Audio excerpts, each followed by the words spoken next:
Hi everybody, so we're here at Cannes with part of the video series we're doing with You Planner. I'm Joe with Joe Marchese. I am a general and build partner at Human Ventures. Joe, we were just talking. You're talking about the deep irony that why the upfronts are still around. All of a sudden, the tech players have really come on strong, but the playbook is very familiar. Right. What do you make of that? Like in your like this innovation and revolution feels also like full circle.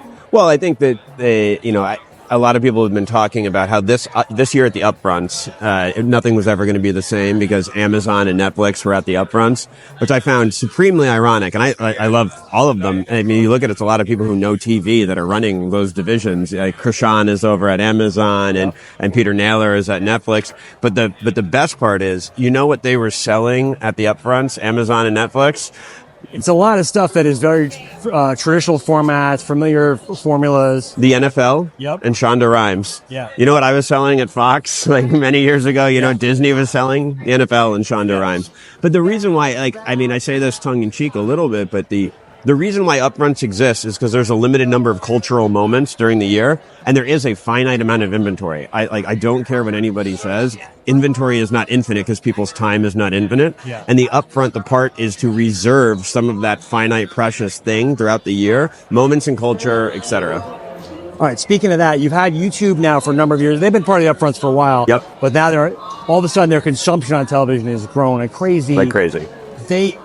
They're in between. They almost have an infinite amount of inventory, but they've got like these limited moments with some of their big creators. Yeah. How do they navigate that sort of weird hybrid? I've made this argument before, and I think that this is the time that it's going to have to start to bifurcate. I think YouTube on CTV is more similar to other CTV viewing than YouTube on a phone or a computer. Yeah. And I'm not saying it's better or worse. You could say a phone is more infinite and easier to interact with. You could say a computer is like easier to jump over to websites and do e-commerce shopping. But CTV is just different, but it's more like other CTV. I was just talking with Craig Kostalik, who runs revenue over at Condé Nast, and they were saying the Met Gala on their YouTube stream on CTV, like the concurrent viewership was in the millions, like many millions. Might as well be on a cable network back in the old days. And actually to the size, like unlike the old days when people were like, this YouTube video has as many views as the World Series. And it was like, it was ridiculous. Apples and oranges. Now the Met Gala actually is millions of concurrent viewers. And so I think that the big push now should be contextual YouTube viewing, and then split it between mobile, desktop, CTV, and then look at your premium adjacencies, like look at what you're buying in that way. And I think that, it's a big opportunity. Okay, you kind of got at this. The Netflixes and Amazons are definitely trying to do that like traditional sports or, ads and trusted shows kind of formula. But then you have this division, especially generationally, with phone-centric consumption. And that's a really different medium, different ad environment. Should those worlds come together? Should they be treated separately by brands? Where does that go? I think there should be some treated separately, although I would say that generational divide tends to be observational science, flawed observational science. What I mean by that is you could find a video or an article in the New York Times from 2007 that says these kids don't watch TV, they like YouTube and they want authentic. I bet you today it's only TikTok or TV. It's either right. But let's find those kids today, and I bet you they're binge watching Suits.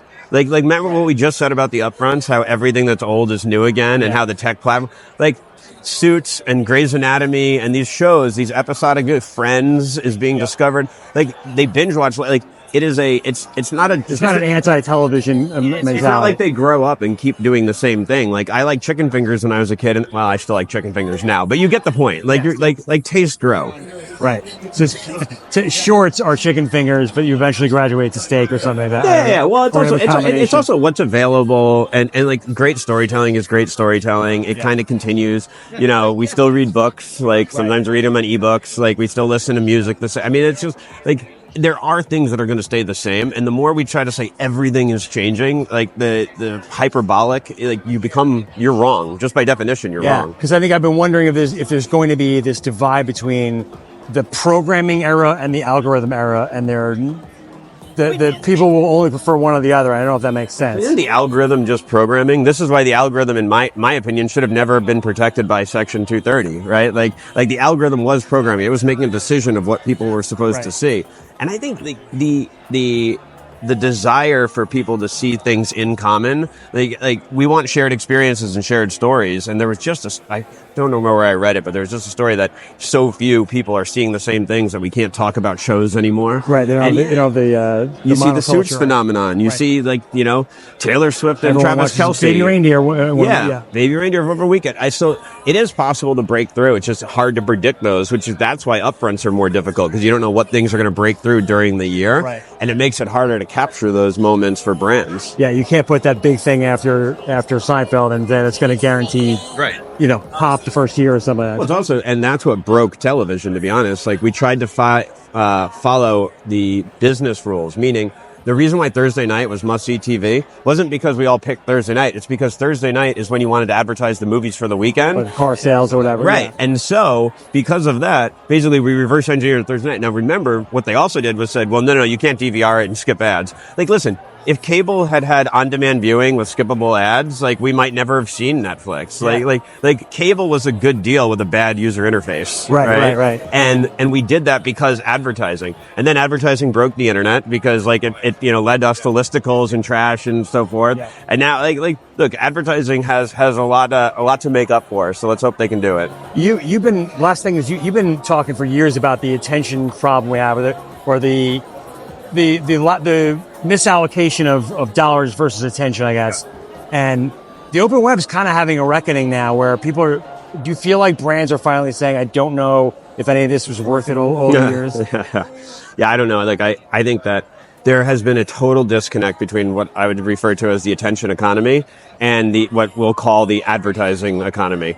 And advertising is supposed to be the buying and selling of human attention, for fair value.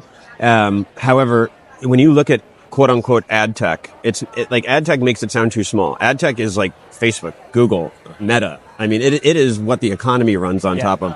I think most ad tech is machines in search of credit for commerce rather than machines causing commerce. Right. And that's it. Okay, let's figure out where all the consumption that's going to happen in the world, and let's all fight over trying to get credit for that consumption versus not necessarily changing.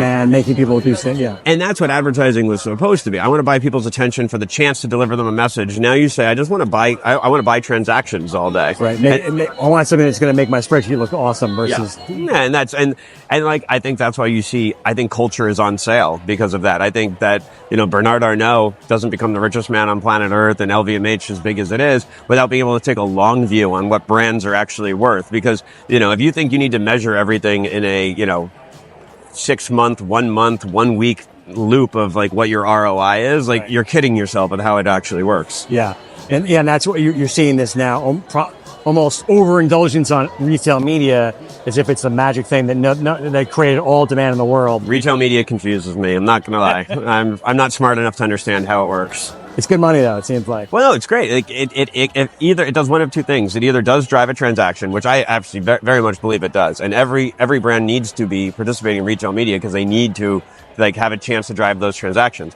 But if you believe that retail media can give you that transaction, that that whole customer job by itself. Well, then you have to believe that customer could be given to someone else next week. Yeah. And that is why it is a very double-edged sword. So everyone needs to play in it, although I don't know that everybody should be. So, all right. On that note, Joe, great conversation. Thanks for your time here. Thanks.